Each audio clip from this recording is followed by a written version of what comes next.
Pregunto lo siguiente: ¿nos acordaremos de nuestras vidas anteriores, o sea, de nuestra vida anterior del viejo orden?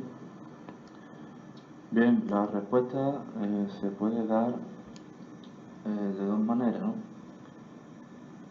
Si se refiere a si nos acordaremos de lo que es, de lo que fue el viejo orden, el viejo sistema de cosas, pues la respuesta posiblemente sí, ¿no? Sí nos acordaremos porque finalmente tenemos que tener conocimiento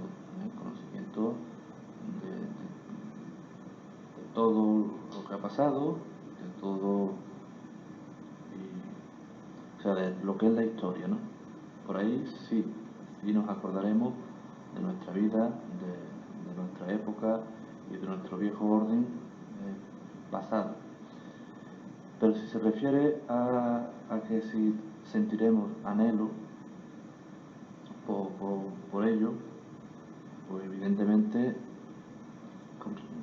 teniendo en cuenta las condiciones que viviremos en este futuro paraíso, pues la respuesta claramente está de que no sentiremos anhelo y no recordaremos el viejo orden. Y esto lo refuerza un texto bíblico, Isaías capítulo 65, versículos 13 y 17. Aquí estoy creando un nuevo cielo y una nueva tierra, y las cosas anteriores no serán recordadas, ni subirán al corazón. Aquí se refiere a no subir al corazón, de que no sentiremos anhelo de ello.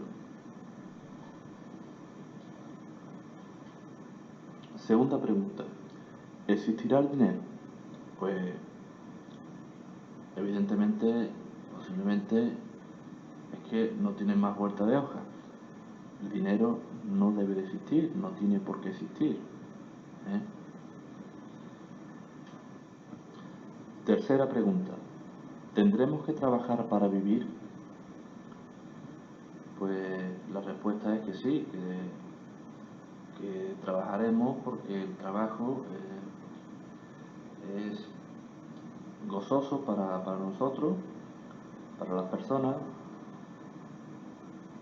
Nos sentimos realizados al hacer un buen trabajo, y el trabajo, evidentemente, para vivir lo que es en condiciones actuales, no, porque trabajaremos cuando queramos, o sea, bueno, cuando queramos, habrá un orden, pero el trabajo va a ser agradable, y no va a ser un trabajo trabajoso. Y este trabajo,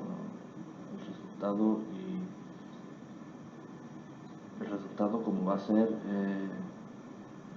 gratificante, pues el trabajo no va a ser un problema, no va a tener importancia negativa el hecho de no hacerlo o de hacerlo, puesto que el trabajo, por ejemplo, el trabajo de hacernos nuestra propia casa no va a ser un trabajo desagradable. El trabajo de hacer de la tierra un paraíso no va a ser desagradable. El trabajo de limpiar todo lo pasado, toda la destrucción del Armagedón, no va a ser desagradable. Pregunta número 4: ¿nos cansaremos al hacer un trabajo, por ejemplo, por el hecho de tener un cuerpo físico? Pues si nos cansaremos, pues sí nos cansaremos. La respuesta sería que sí. Pregunta número 5: ¿cabremos todos en el mundo? La respuesta es que sí. Y además, si nos ponemos ya en este extremo, podríamos poner el ejemplo de cuando se llena un vaso de agua, en el momento de que va a rebosar, se corta. Pues lo mismo Dios haría si produjera o si se hubiera de producir este problema. Pero vamos, la Tierra es grandísima para que todos vivamos dentro de ella y con bastante holgura. Pregunta número 7. ¿Estarán Adán y Eva en el nuevo orden si llegaron a arrepentirse? La respuesta es que no, que Adán y Eva no estarán en el nuevo orden porque Dios los condenó a la muerte. Hay que tener en cuenta de que lo que planteó, o sea, lo que cometieron Adán y Eva fue una cosa gravísima, una cosa muy grave porque descoordinó todo lo que había previsto, todo lo que tenía Dios previsto lo descoordinó. También nosotros, el sufrimiento que acarreó la consecuencia de este fallo es grandísimo, y también los conflictos espirituales de los ángeles que creó este fallo de Adán y Eva. Por tanto, Adán y Eva no estarán recompensados en el nuevo orden. Pregunta número 8. ¿Sonreirán los animales? Bien, pues la respuesta sería de que los animales no tienen por qué sonreír, puesto que tienen su cualidad de ponerse contentos, y como hay diferencias entre lo que son los humanos y los animales, pues la respuesta sería que no tienen obligación de lo que es la sonrisa. Pregunta número 9. ¿Qué diferencia hay entre ser inmortal y el poseer la vida eterna? Bien, pues esto es una interesante pregunta, pero que también tiene una interesante respuesta, y es la siguiente. El ser inmortal es no morir, vivir y no morir nunca. Sin embargo, el poseer la vida eterna, hay diferencia. Hay diferencia porque en un momento dado Dios puede quitarnos la vida. Puede quitarnos la vida por el hecho de que, por ejemplo, se volviera a plantear o él viera que se volviera a plantear el tema de Adán y Eva. Por ejemplo. O también, como hay otra pregunta que digo, si al tener un accidente por caer de una montaña, por ejemplo, o por tener un fallo, perdemos la vida, pues la respuesta ahí sería que, hombre, la perfección hará que estos accidentes no ocurran, pero que si ocurriera,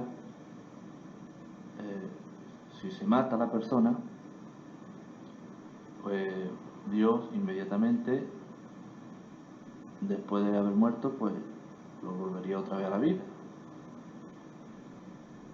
Entonces, como digo, si Dios tiene ahí esa posibilidad de volvernos a la vida otra vez, inmediatamente, pues también tiene o puede no levantarnos de esa muerte. Pregunta número 11.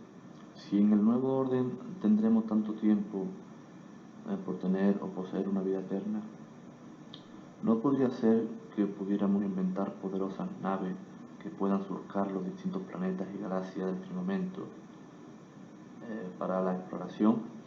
Bien, la respuesta es que posiblemente sí, ¿no? Podría ser que sí, puesto que en el nuevo orden habrá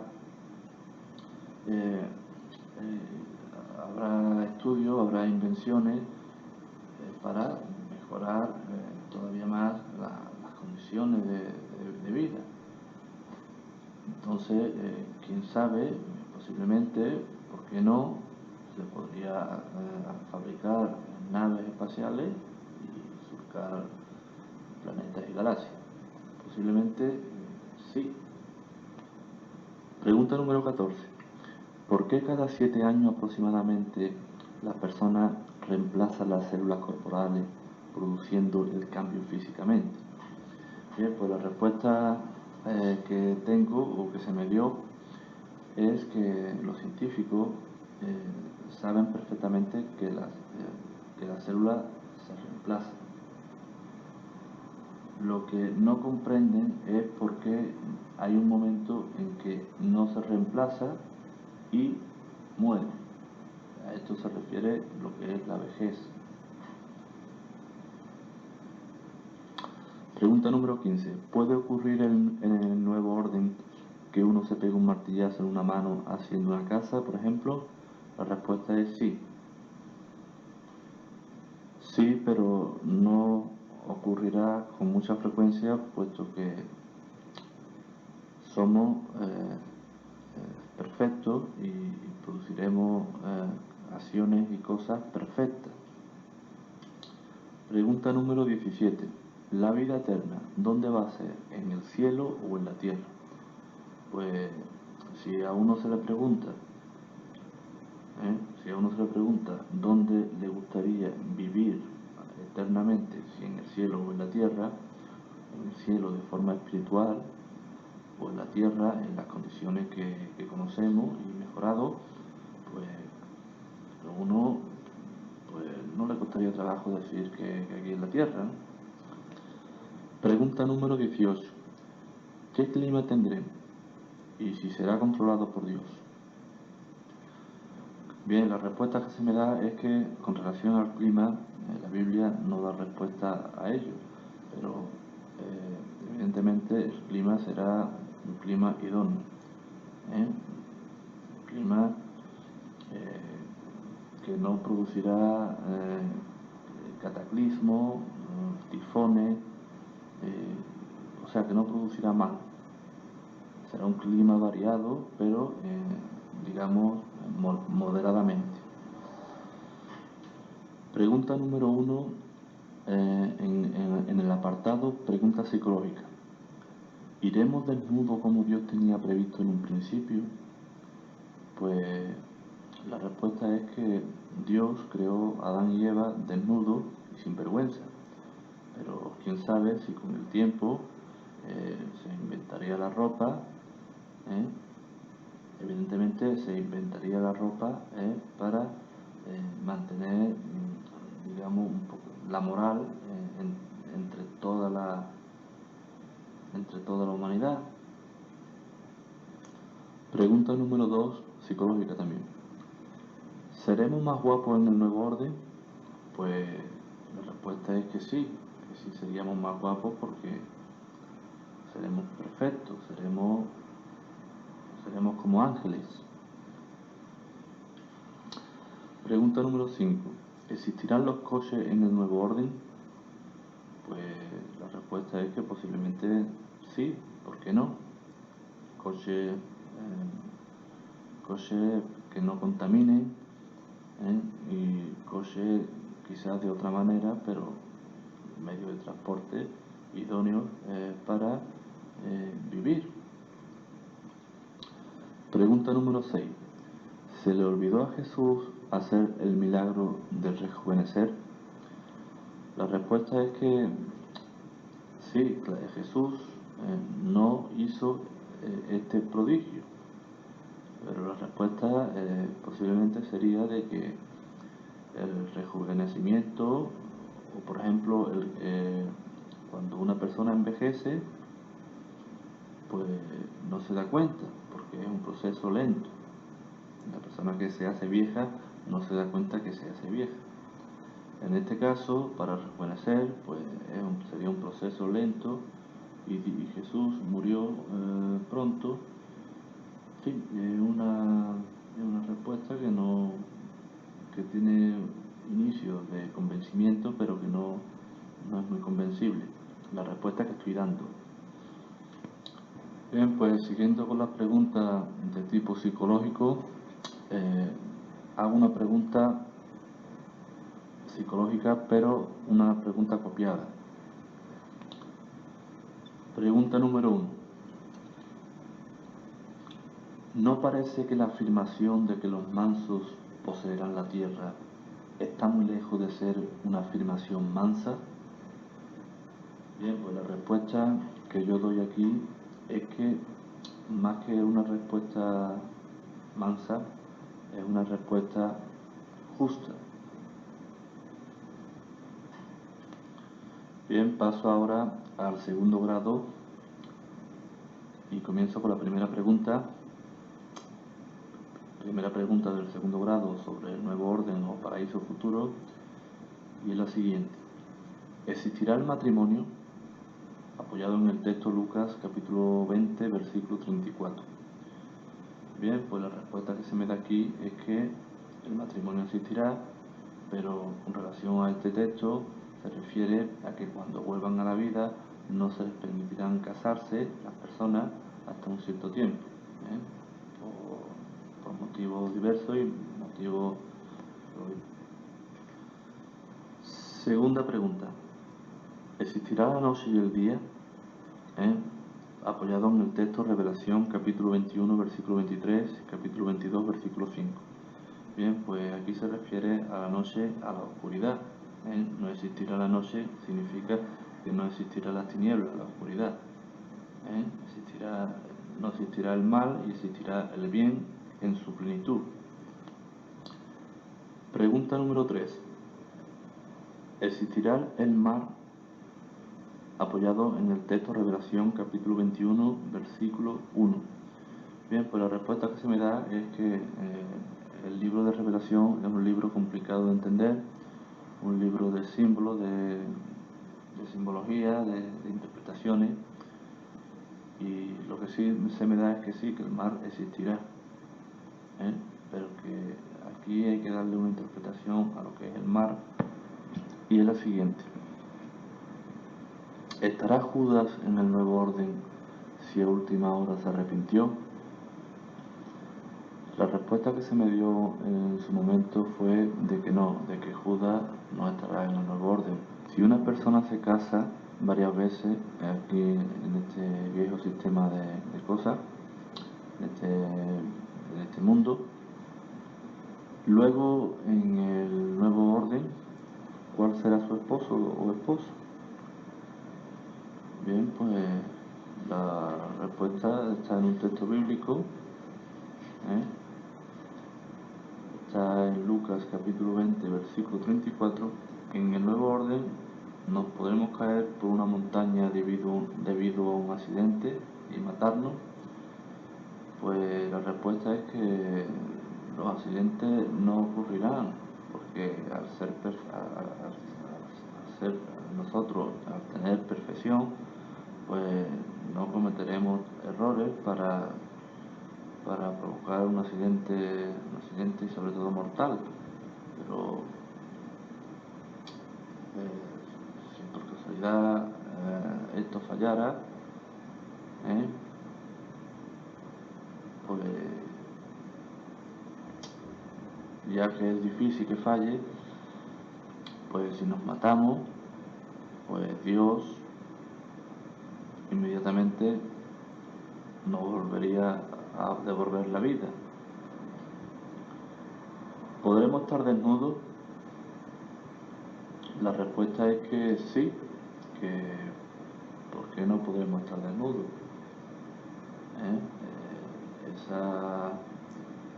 Esa cosa del desnudo que tenemos en este sistema, pues desaparecerá.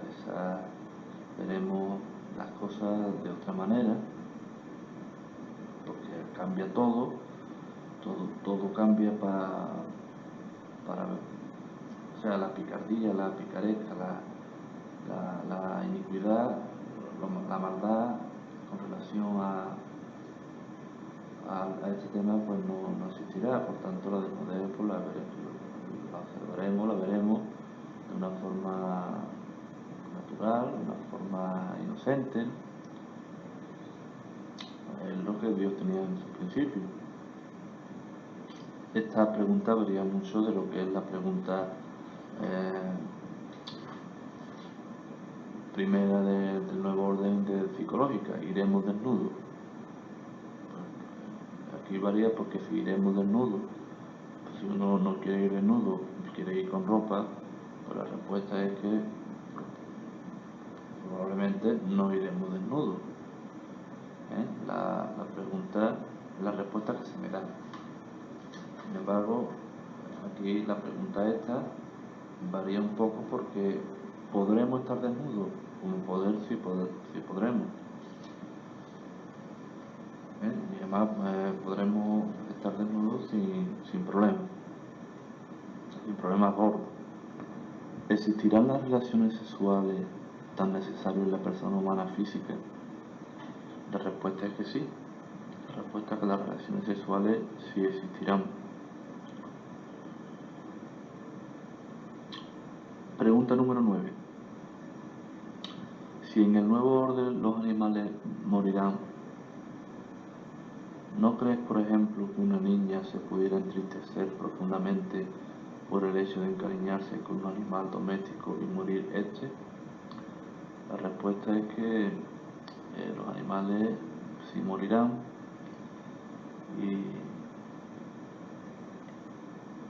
y cuando se nos muere actualmente un animal, nos entristecemos, pero enseguida se nos pasa porque lo sustituimos por otro. Bien, pues la respuesta me convence, pero no del todo.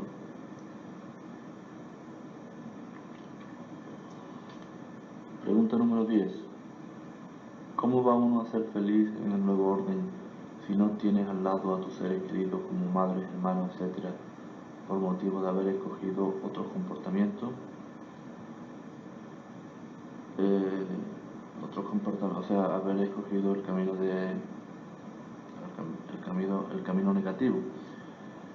Bien, la respuesta que se me da, la respuesta que actualmente tengo es que la esperanza está en que estos seres queridos cambien algún día y se pongan en armonía con lo que Dios quiere en lo que se refiere a su comportamiento. Pregunta número 13. ¿Existirán las competiciones deportivas en el nuevo orden? La respuesta es que las competiciones deportivas producen agresividad. Actualmente producen agresividad. Entonces, al haber agresividad, pues no tiene mucha lógica en este sistema. Aparte que cuando se compite, pues hay digamos, como somos distintos e imperfectos, pues hay esa gama de competición, pero no tiene mucho aliciente en personas que compitan con las mismas condiciones, las condiciones perfectas, o sea, no tendría aliciente. Todos ganarían, todos podrían ganar en la competición a que sea. En la competición que sea, al ser perfecto, pues para qué competir, ¿no? ¿Existirá la procreación en el nuevo orden? O sea, la descendencia, pues sí. Sí, ¿por qué? Pues porque hay que llenar la tierra de personas que, o sea, Dios quería que la tierra se llenara de sus seres, los seres creados por él, de los humanos. Por tanto, la procreación, en principio, sí. Pregunta número 15. ¿Envejecerán los animales en el nuevo orden? La respuesta es que los animales sí nacerán, crecerán, se reproducirán y morirán.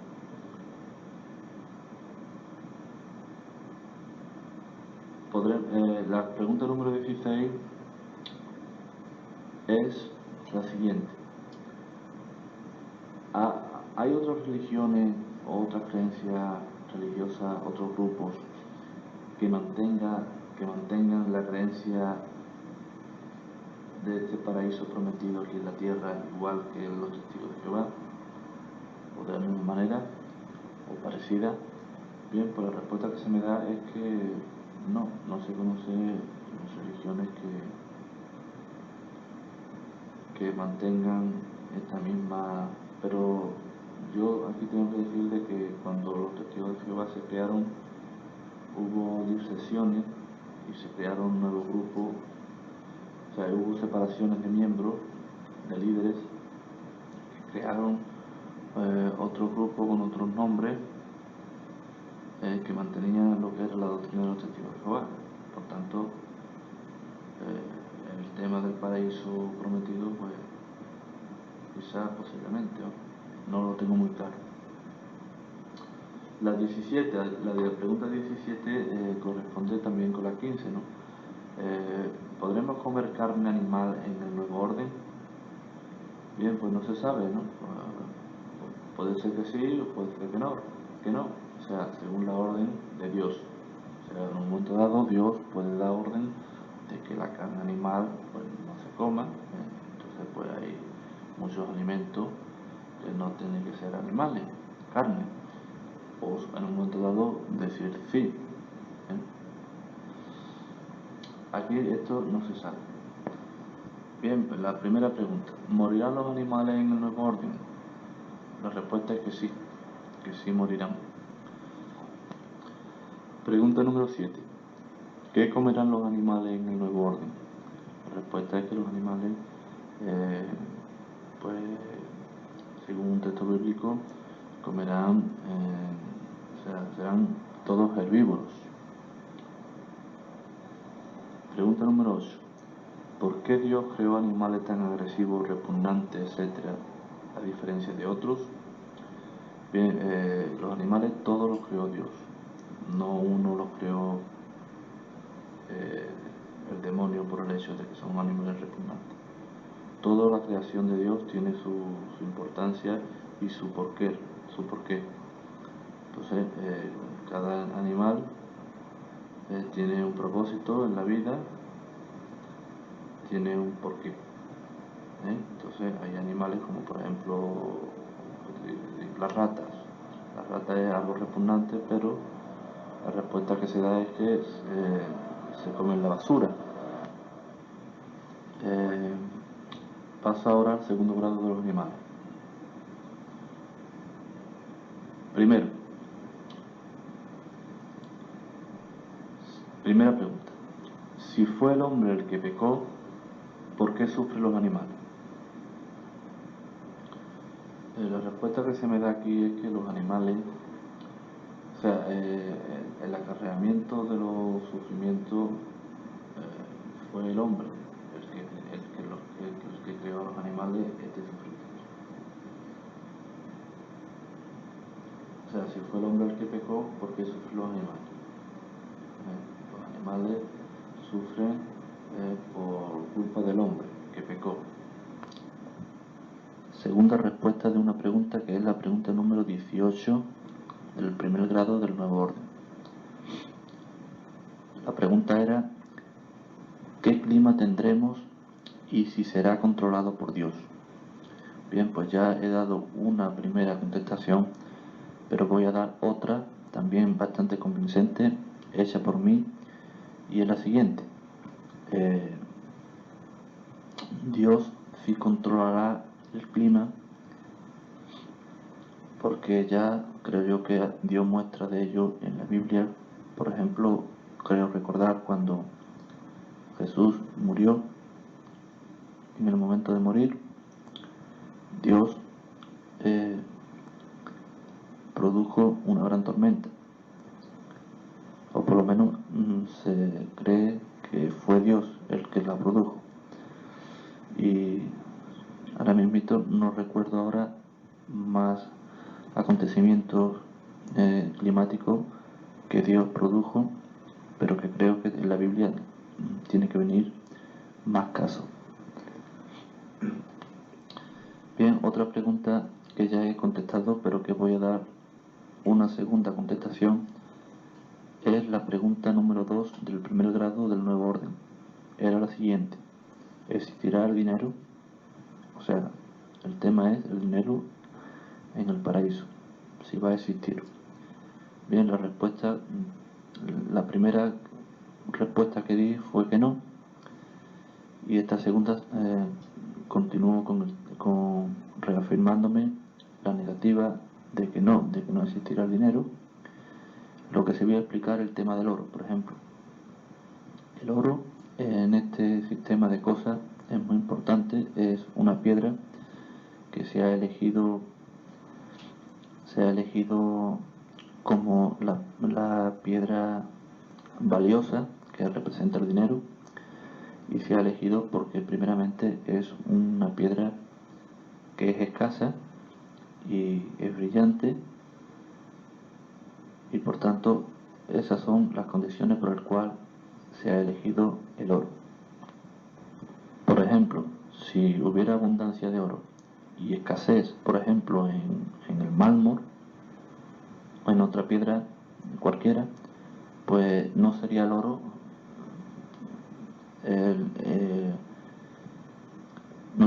el material valioso. Por tanto, en el nuevo orden, el oro pues servirá pues como algo de adorno, de joya, pero no tendrá esa importancia, puesto que no va a representar el dinero, ni el poder, ni el materialismo. El oro se utilizará como otro material que pueda servir para, en este caso entendemos de que el oro podría servir para joyas o para otra cosa, o para hacer objetos, pero no dándole, como digo, la importancia valiosa. Lo realmente valioso será el alimento. ¿Qué idiomas se utilizará en el nuevo orden como lenguaje de comunicación? Bien, la respuesta que se me da es que va a ser un único lenguaje común para todos. En el nuevo orden se le quitará el miedo a las mujeres cuando vean un ratón, por ejemplo. Bien, pues la respuesta, aunque parezca una pregunta con sentido irónico, sentido gracioso, la pregunta va con relación a la afirmación de que los animales no producirán miedo a las personas humanas. La pregunta es: ¿se producirán terremotos en el nuevo orden? Terremotos, lo que son las ebulliciones volcánicas, maremotos, etc. Bien, pues la respuesta la formulo yo personalmente, y según la idea general del nuevo orden, pues no se producirá terremotos, maremotos y ebulliciones de volcanes, etc. Es la siguiente. En Lucas capítulo 23, versículo 43, en toda la Biblia, menos la de los testigos de Jehová, vienen los dos puntos después de la frase, de la palabra dijo. Y en la Biblia, o la Biblia titulada Traducción del Nuevo Mundo, de las Santas Escrituras, de la editorial Wattower,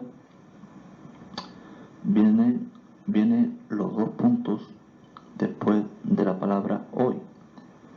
Esto produce un cambio en el sentido de la frase, sobre lo que es la frase. La pregunta es: ¿quién la ha manipulado? Bien, pues la respuesta es que posiblemente no haya sido manipulación, haya sido error. ¿eh?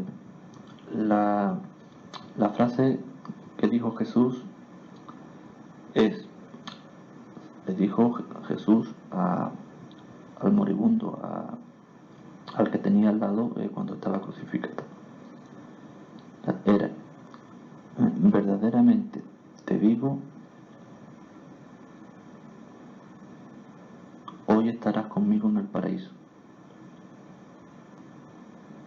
Y la Biblia de los Testigos es, verdaderamente te digo hoy, estarás conmigo en el paraíso. Esta frase tiene más lógica que la otra, porque creo entender de que Jesús, cuando murió, no fue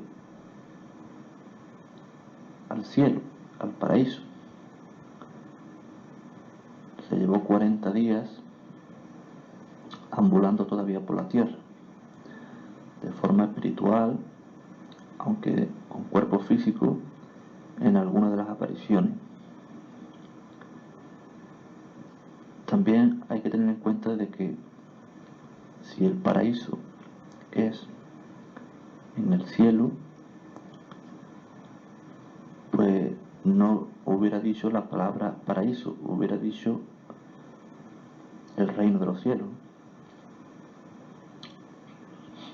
El paraíso, sabemos todo lo que mentalmente pensamos cuando escuchamos esta palabra. La palabra paraíso nos sugiere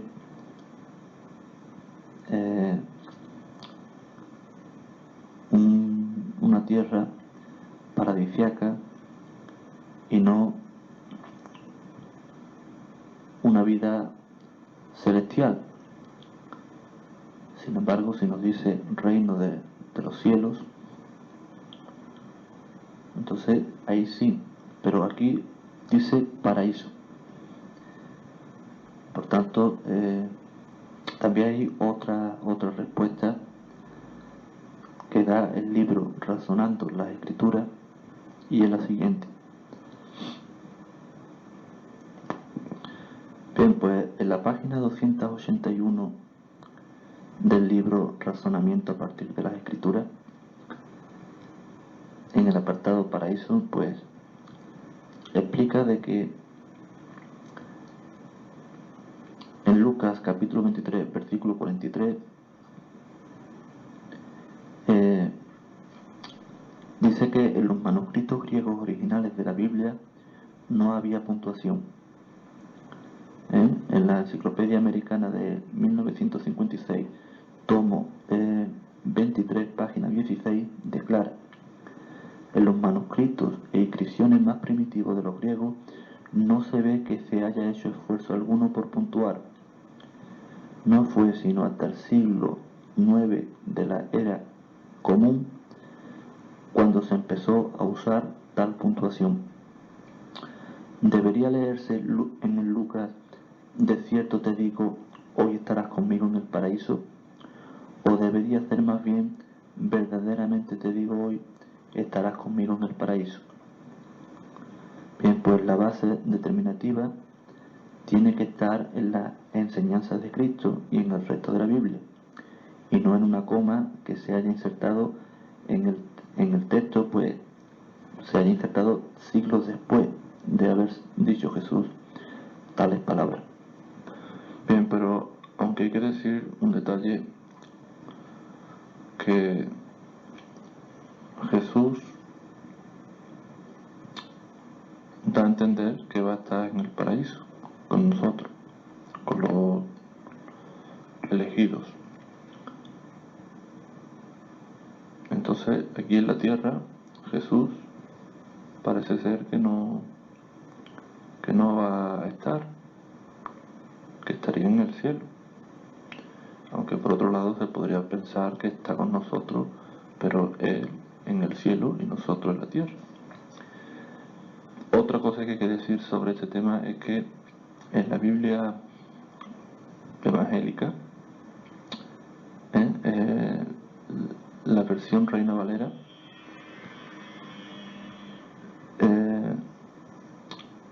mismo texto dice lo siguiente: entonces Jesús le dijo, de cierto te digo que hoy estarás conmigo en el paraíso. Aquí, en este texto, no aparecen los dos puntos por ningún lado, pero sin embargo, en los puntos lo sustituye por el que, ¿no? Te digo que hoy estarás conmigo en el paraíso. También sigue la línea del paraíso en el cielo.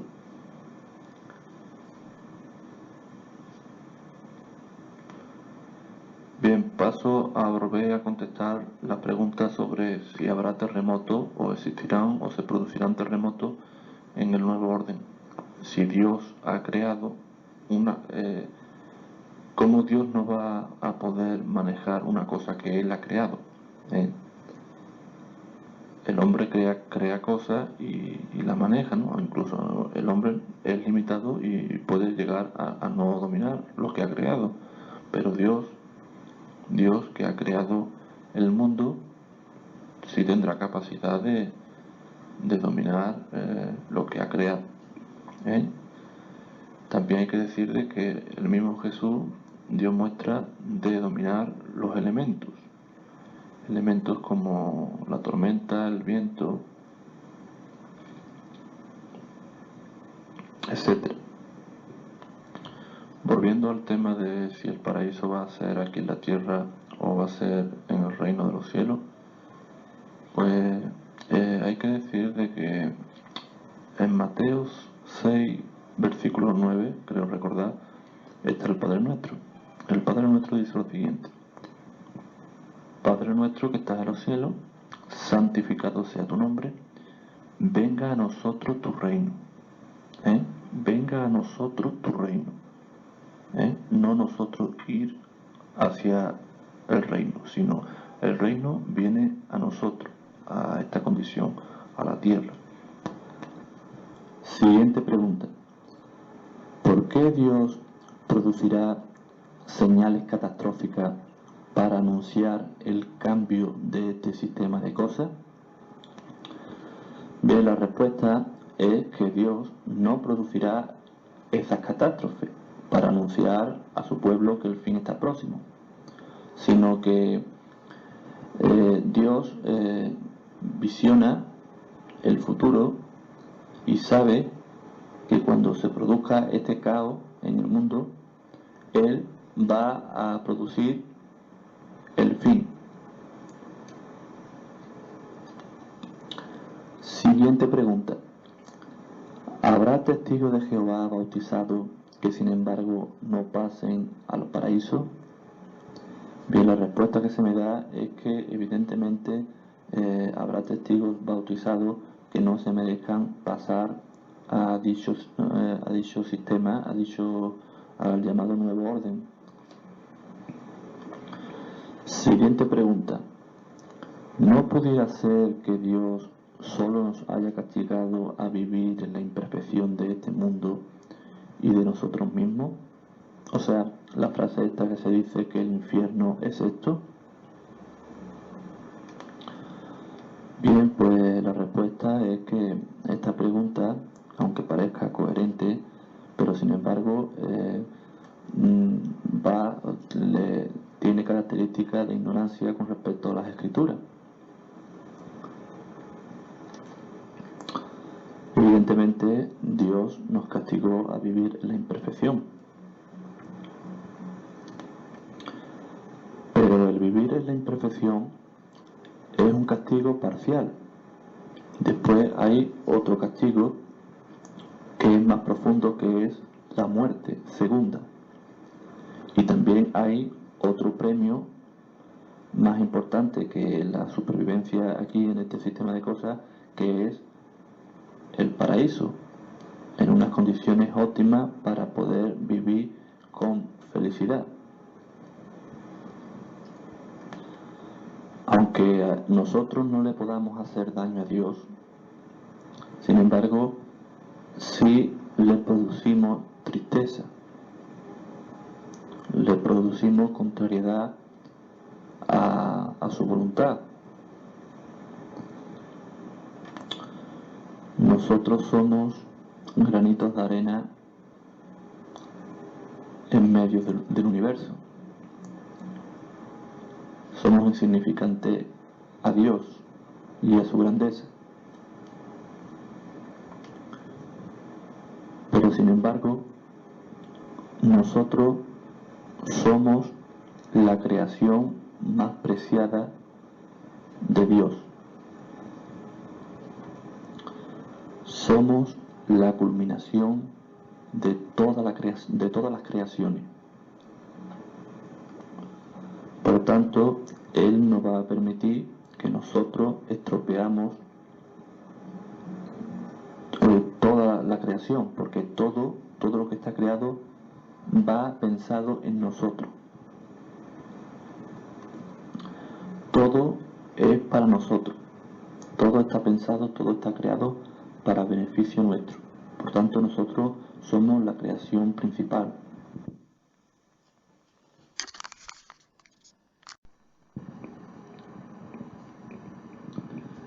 Siguiente pregunta.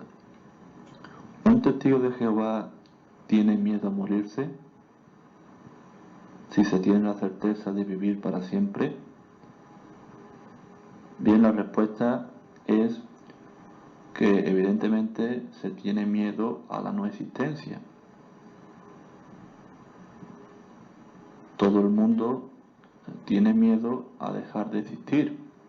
La muerte es lo contrario de la vida, por tanto se deja de existir, de sentir, de pensar.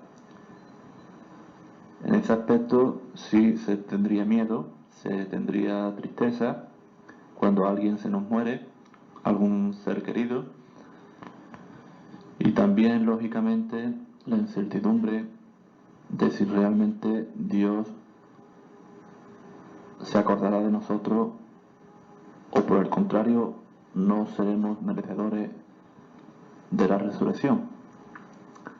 En ese sentido sí hay miedo, pero por otro lado, si se tiene fe, si se hace el esfuerzo de cumplir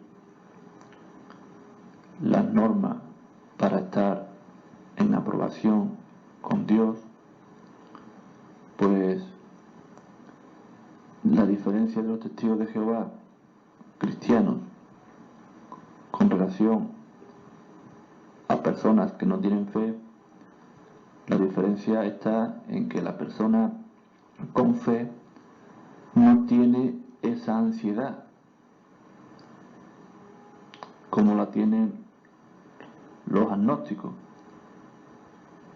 Ellos no saben lo que va a pasar. Sin embargo, como digo, la persona creyente tiene unos conocimientos, tiene una fe y por lo menos sabe lo que hay entre manos y lo que es la muerte. Y eso en gran medida baja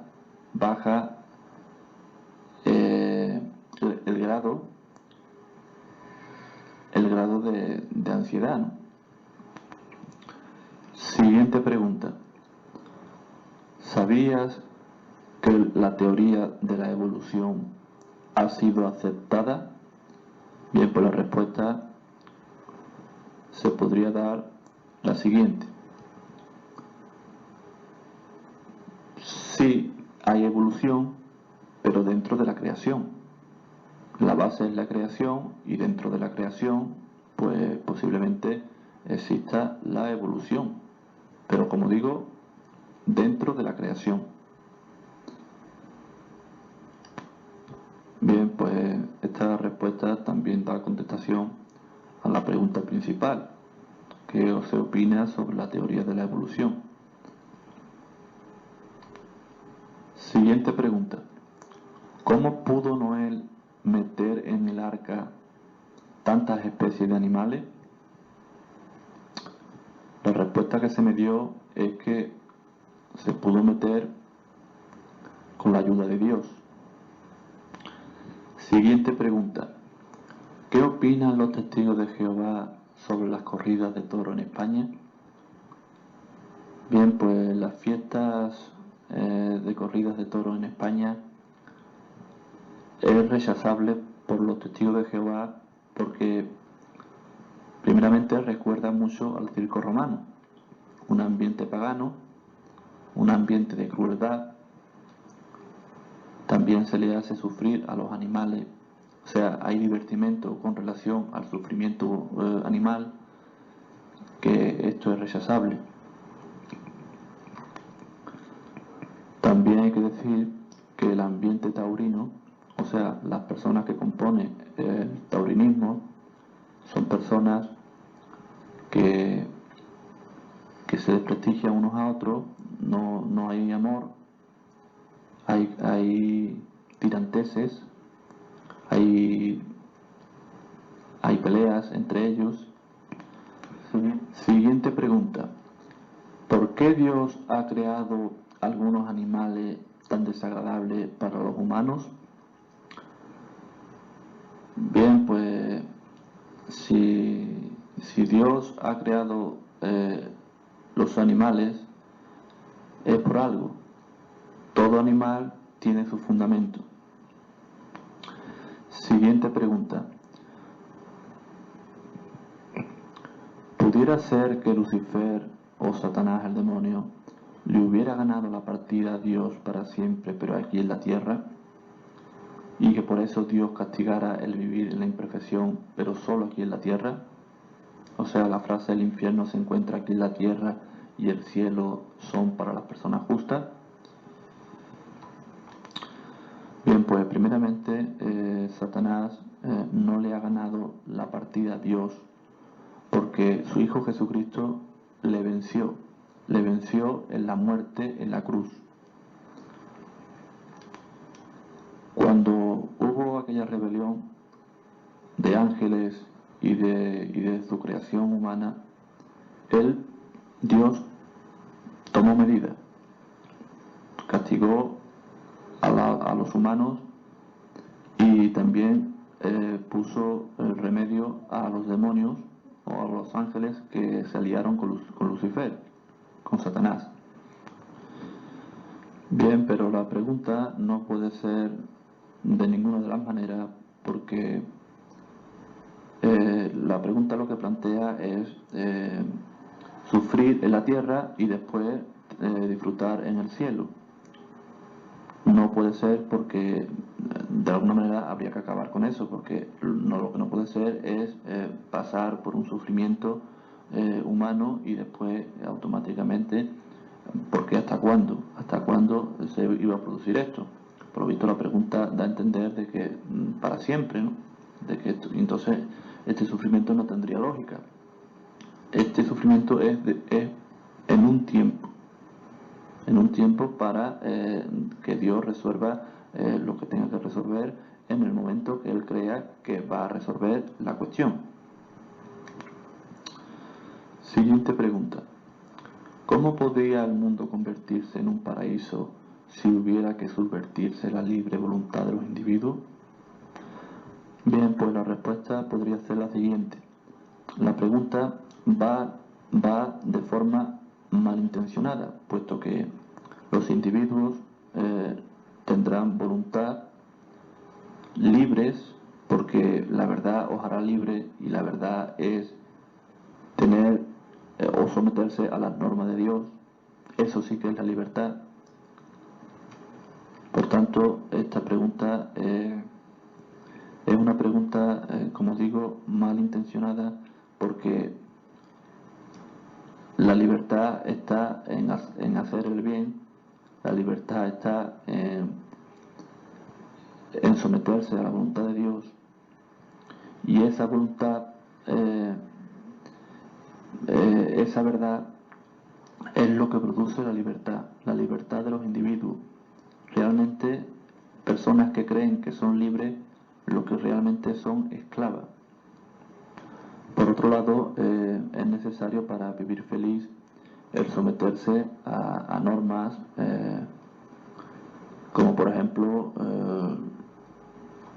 nosotros no somos libres de no comer, de no dormir, de no asearnos. O sea, estamos sometidos a estas normas. a estas formas de actuar, pero sin embargo eso produce bienestar en nosotros.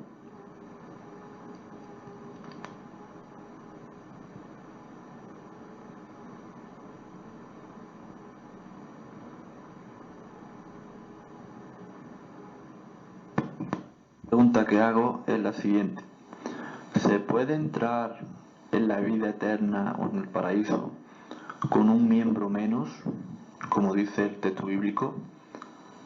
Si te pone en peligro una mano, córtatela, porque es preferible entrar en el reino de Dios o en el paraíso con un miembro menos que arda, o sea, que pierda todo el cuerpo en el infierno, o el ojo, arráncatelo, etcétera. Bien, pues la respuesta es que no. La vida eterna se va a entrar con todos los miembros completo y perfecto. Lo que pasa es que este texto no se puede interpretar de forma literal. Siguiente pregunta. En la Biblia no hay textos que hablan claramente de lo que es la vida eterna en el cielo, como por ejemplo Mateo 5:12, 2 de Corintios 5 del 1 al 8, Efesios capítulo 2 versículo 6, Apocalipsis capítulo 3 versículo 12, capítulo 21 versículo del 1 al 2 y el 10. Bien, pues la respuesta que se me dio es la siguiente. Evidentemente estos textos hablan claramente de una vida en el cielo, porque las personas de aquella época, la esperanza que tenían era el cielo. Sin embargo, Jesús habló de otro rebaño. Este otro rebaño significa las personas justas que poseerán la tierra. Con relación a la vida celestial, habrá personas que serán escogidas para gobernar con Jesucristo el reino. Siguiente pregunta. ¿Escucharemos la voz de Dios en el nuevo orden? Pues seguramente sí. Seguramente Dios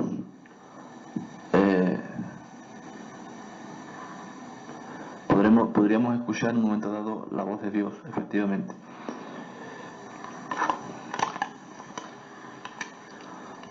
Bien, pues siguiente pregunta.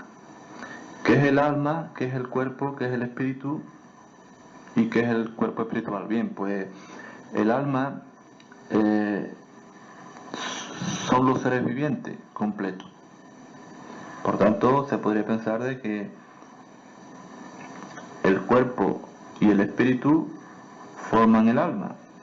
La suma del cuerpo y del espíritu es el alma. El cuerpo es la carne y el espíritu es la fuerza vital, el soplo de vida que Dios le dio al hombre.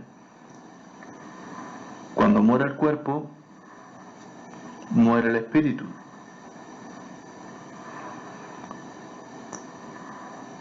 O sea, muere la fuerza activa. Sin embargo, la persona que vaya ahí al cielo, los 144.000, pues le serán dado un cuerpo espiritual. Bien, pues la siguiente pregunta va a ser una pregunta ya respondida, que a continuación se va a dar otra respuesta que me dieron. La pregunta es la de si uno va a ser feliz en el nuevo orden si no tiene al lado sus familiares y amigos por haber escogido otro camino y no haber sido salvado por Dios. Bien, pues otra respuesta que se me dio es la siguiente.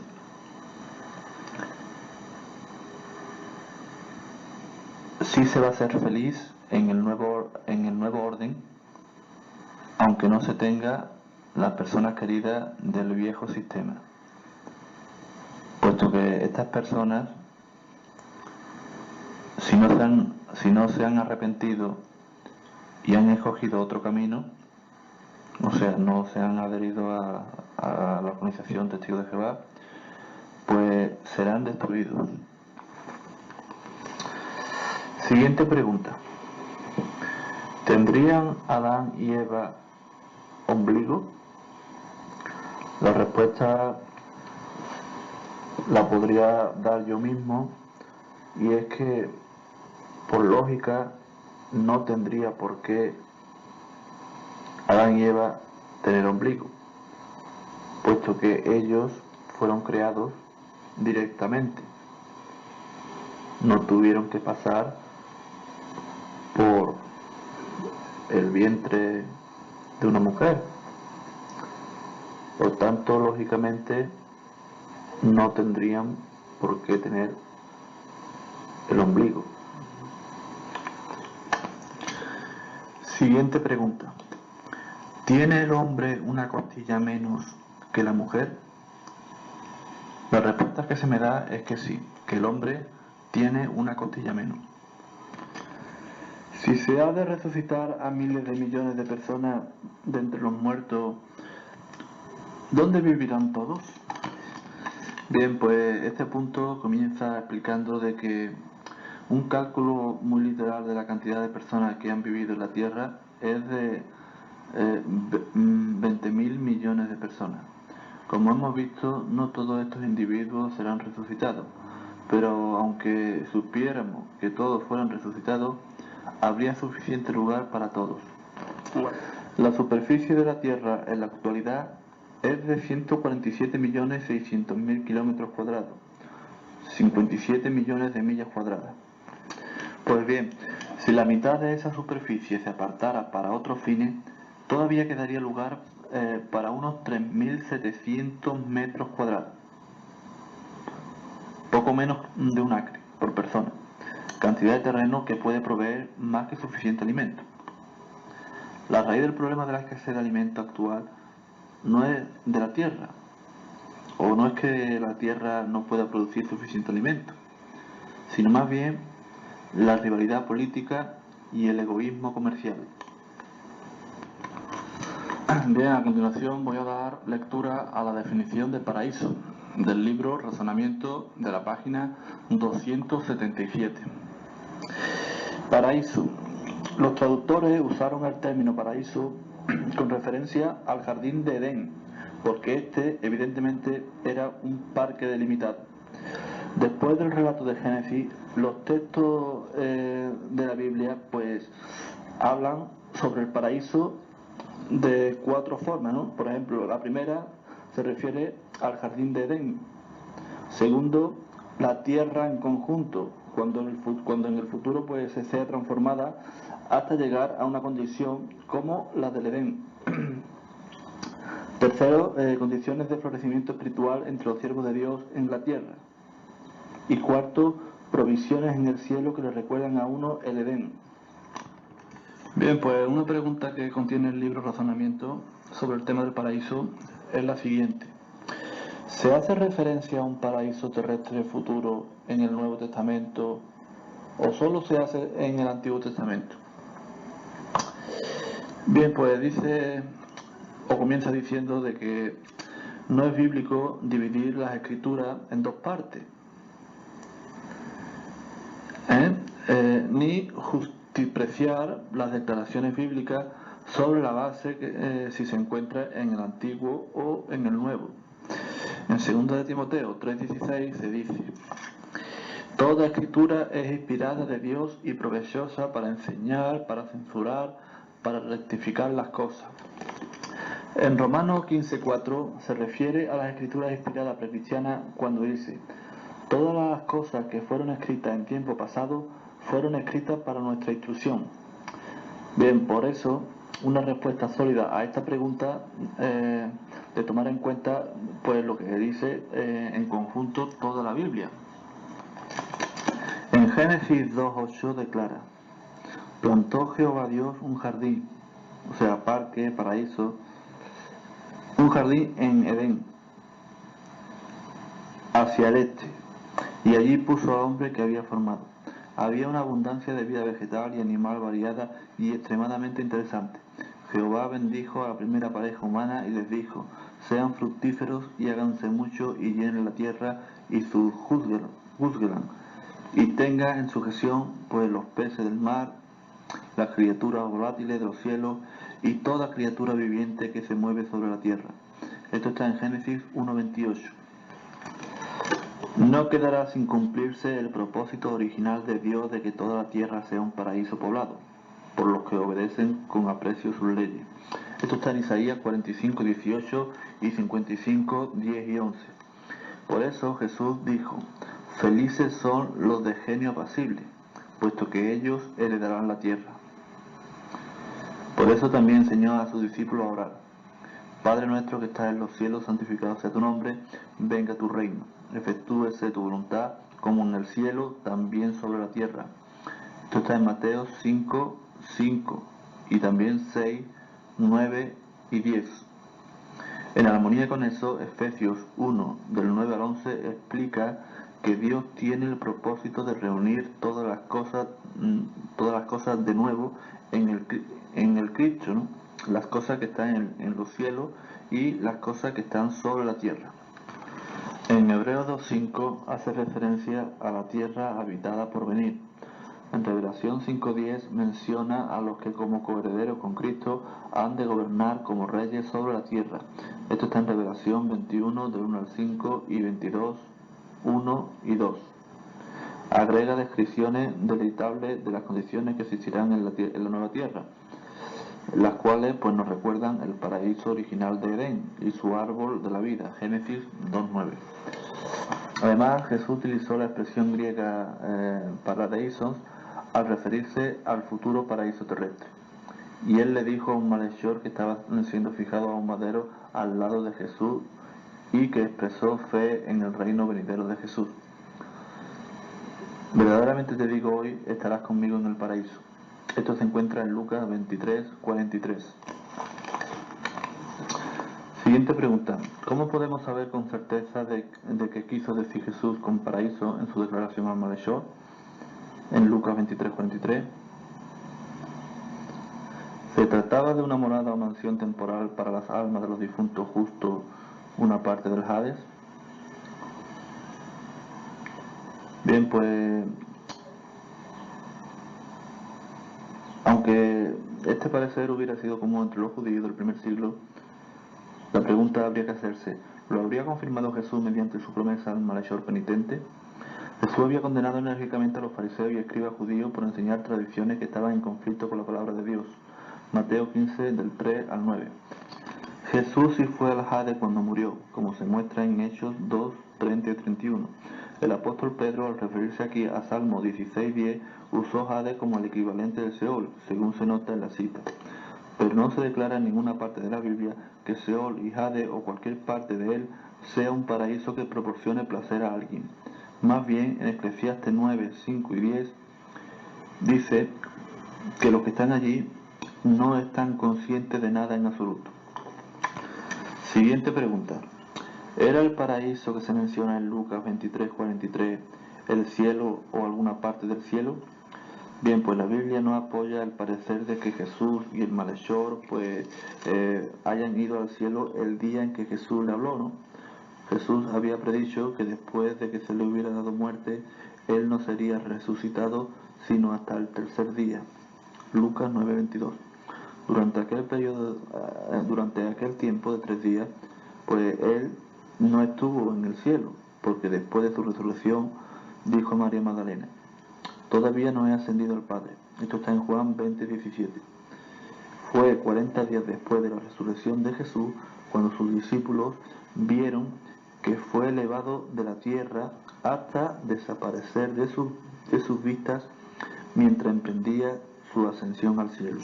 Esto está en Hechos 1:3 y 6 al 11. El malhechor no cumplió los requisitos para ir al cielo ni siquiera en algún tiempo posterior. No había nacido otra vez, puesto que ni había sido bautizado en agua ni engendrados por el Espíritu Santo. El Espíritu Santo no fue derramado sobre los discípulos de Jesús, sino hasta más de 50 días después de la muerte del malhechor. Esto está en Juan 3, 3 y 5 y Hechos 2, del 1 al 4.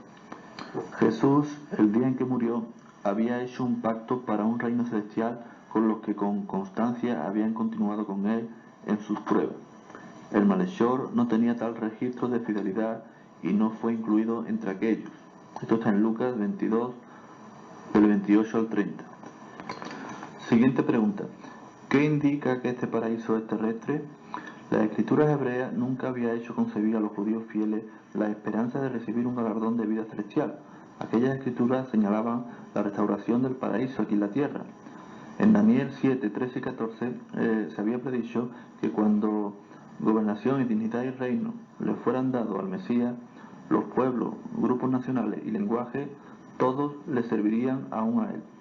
Dichos súbditos del reino estarían aquí en la tierra, por lo que el malhechor le dijo a Jesús, pues estaba claro de que estaba expresando la esperanza de que Jesús se acordara de él cuando llegara aquel tiempo. Entonces, ¿cómo estaría Jesús con el malhechor? Bien, pues estaría con él en el sentido de que lo levantaría de entre los muertos, haría provisiones para satisfacer lo que son sus necesidades físicas, le ofrecería la oportunidad de aprender acerca de los requisitos de Jehová para la vida eterna y de conformarse a dichos requisitos. Juan 5, 28 y 29. Por tanto, Jesús vio en la actitud penitente y respetuosa del malhechor la base para contarlo entre los miles de millones de personas a quienes se resucitará a vida terrestre y a quienes se presentará la oportunidad de probar pues si son dignas de vivir para siempre en el paraíso o no. Con relación a cuándo estará en el paraíso el malhechor, pues la cuestión de los dos puntos de verdaderamente te digo estarás conmigo en el paraíso o verdaderamente te digo hoy 2 puntos estarás conmigo en el paraíso, había que dar la explicación de que esto puede ser debido a que antes pues los manuscritos e inscripciones más primitivos de los griegos pues no se veía el hecho por hacer esfuerzo alguno por puntuar. Aparte habría que decir de que esta frase debe de ir en concordancia con todo lo que dice la Biblia y no en esos 2 puntos. Bien, pues la definición del reino es la siguiente. El reino de Dios es la expresión de la soberanía universal de Jehová respecto a sus criaturas, por los medios que él usa para expresar esa soberanía. Este término se usa particularmente para designar la manifestación de la soberanía de Dios mediante el gobierno real encabezado por su Hijo, Jesucristo. Reino puede referirse a la gobernación del que ha sido ungido para ser rey o al dominio terrestre sobre el cual rige este gobierno celestial. Otra pregunta, ¿es el reino de Dios realmente un gobierno o es en vez de eso una condición en el corazón de los hombres? Léase Lucas 17, 21. Jesús estaba hablando a los fariseos, cuya hipocresía también denunció, de modo que no pudo haber querido decir esto, que el reino estaba en el corazón de ellos. Más bien, lo que quiso decir es que el reino representado en Cristo se hallaba en medio de ellos. ¿Dice realmente la Biblia que el reino de Dios sea un gobierno? Bien, pues dar lectura a Isaías 9, 6 y 7. ¿Quiénes son los gobernantes en el reino? Dar lectura a Revelación 15:3, Daniel 7, 13 y 14. Y dar lectura a Revelación 5, 9 y 10.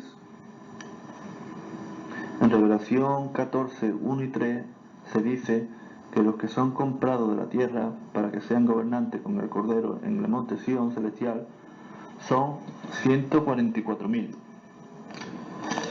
¿Qué efecto tendrá este reino en los gobiernos humanos? Dar lectura a Daniel 2, 44 y también dar lectura a Salmo 2, 8 y 9. ¿Qué logrará el reino de Dios? santificar el nombre de Jehová y apoyar su soberanía. Pues dar lectura a Mateo 6, 9 y 10 y en Ezequiel 38, 23. El nombre de Dios será limpiado de todo oprobio, será tratado como santo y merecedor de respeto, y todos los que vivan pues serán personas de buena gana apoyando la soberanía de Jehová y deleitándose en hacer su voluntad. De dicha santificación del nombre de Jehová dependerá la paz y el bienestar de todo el universo. De poner fin a la gobernación de Satanás sobre el mundo, la cual ha sido tolerada hasta ahora, da lectura a Revelación 20, 2 y 3. Así se liberará a la humanidad de la influencia satánica que tantas dificultades ha traído para la gente que quiere hacer lo correcto. Habrá desaparecido la influencia diabólica que ha causado actos sumamente inhumanos y la influencia demoníaca que ha llenado de temor pues la vida de muchas personas. Unificar a toda la creación en la adoración del único Dios verdadero. Revelación 5, 13 y 15, 3 y 4. Hacer que la humanidad vuelva a estar en relación armoniosa con Dios. Romanos 8, 19, 21. Librar a la humanidad de toda amenaza de guerra. Salmo 46, 8 y 9 e Isaías 2, 4. Quitar de la tierra a los gobernantes corruptos y la opresión. Salmo 110, 5 y Salmo 72, 12 al 14. Suministrar alimento en abundancia para toda la humanidad. Salmo 72, 16 e Isaías 25, 6. Eliminar toda clase de enfermedad e incapacidad física o mental. Esto está en Lucas 7, 22 y 9, versículo 11. Proveer hogares adecuados para todos. Isaías 65, 21 y 22. Asegurar que todos tengan trabajo satisfaciente. Isaías 65, 23. Garantizar la seguridad y librar del peligro a las personas y su propiedad. Miqueas 4:4 y Salmo 37, 10 y 11. Hacer que reine la justicia y la rectitud. Segunda de Pedro 3:13 e Isaías 11 del 3 al 5. Proteger a la humanidad de todo daño que pudieran causar fuerzas naturales. Marcos 4 del 37 al 41. Resucitar a los muertos. Juan 5, 28 y 29 y Revelación 20, versículo 12. Romanos 6, 7. Eliminar toda muerte que se deba a la herencia del pecado adámico. Isaías 25, 8 y Revelación 21, 4. Proveer un mundo en el cual las personas se amen genuinamente unas a otras. Juan 13:35. Poner a los animales y a los humanos en relación armoniosa entre sí. Isaías 11 del 6 al 9. También Isaías 65, 25. También dar lectura a Oseas 2, 18. Hacer de la tierra un paraíso. Lucas 23, 43 y Salmo 98 del 7 al 9. ¿Cuándo había de comenzar a gobernar el reino de Dios?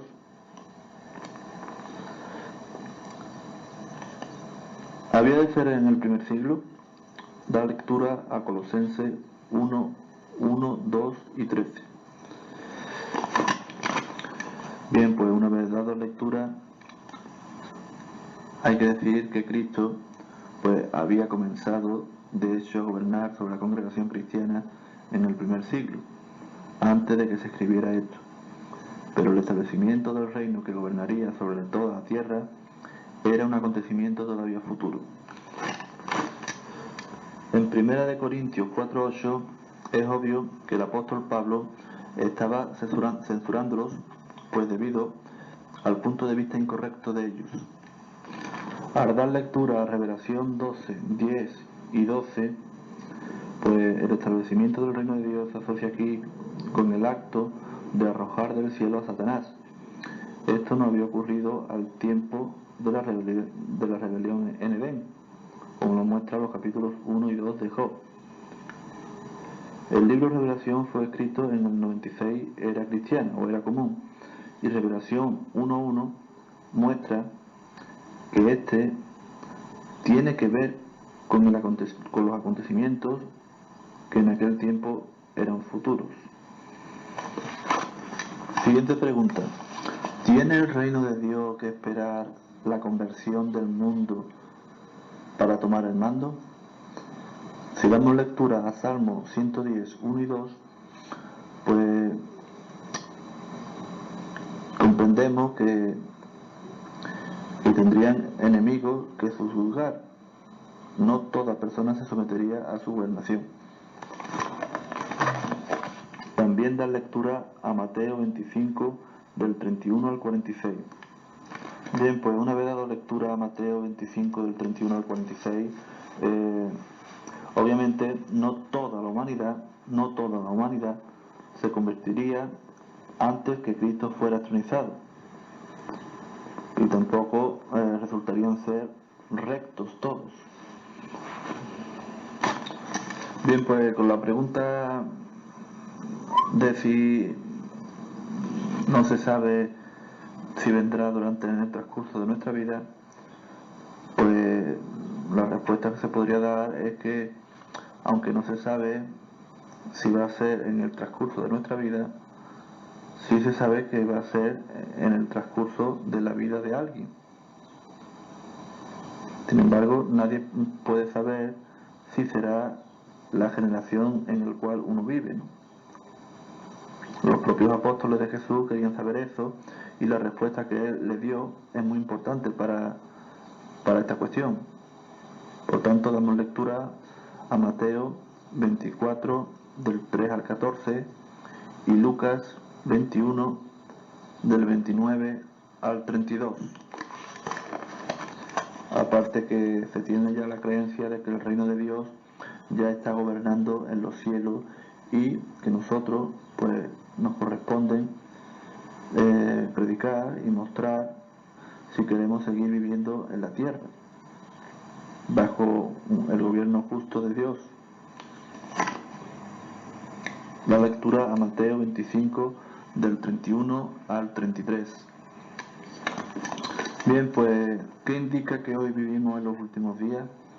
Bien, pues los varios aspectos de la señal se hallan registrados en los capítulos 24 y 25 de Mateo, en el capítulo 13 de Marcos y 21 de Lucas. También hay más detalles en 2 de Timoteo 3, del 1 al 5, y 2 de Pedro 3, 3 y 4. También en Revelación 6, del 1 al 8. Se levantarán nación contra nación y reino contra reino. Mateo 24, 7. Habrá escaseces de alimento en un lugar tras otro. Mateo 24, 7. Habrá grandes terremotos. Lucas 21, 11.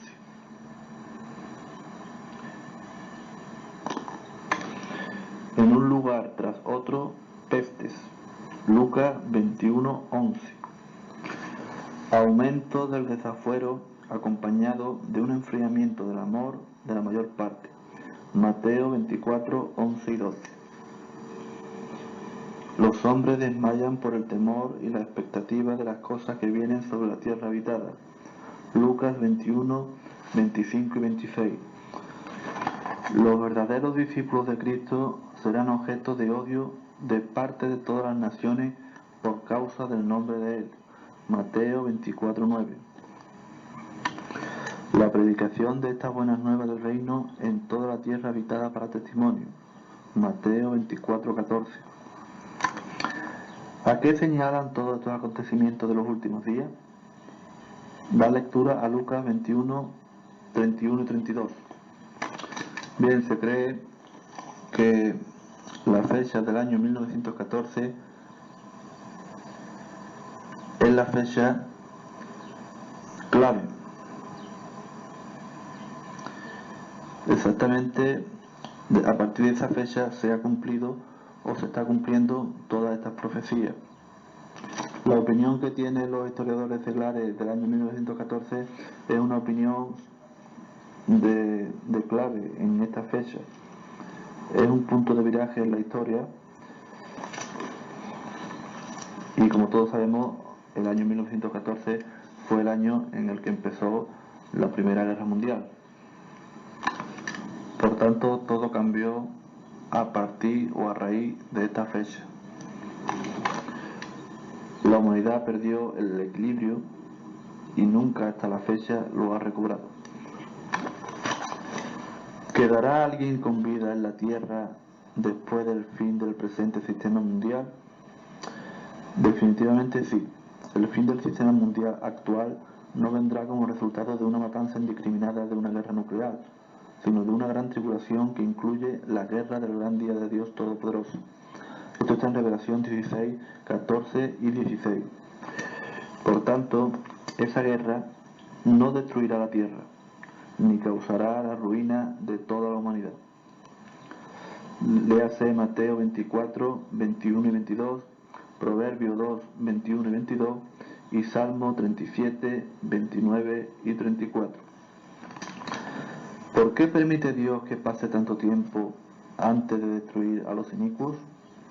Da lectura a 2 de Pedro 3:9, Marcos 13:10 y Mateo 25, 31, 32 y 46.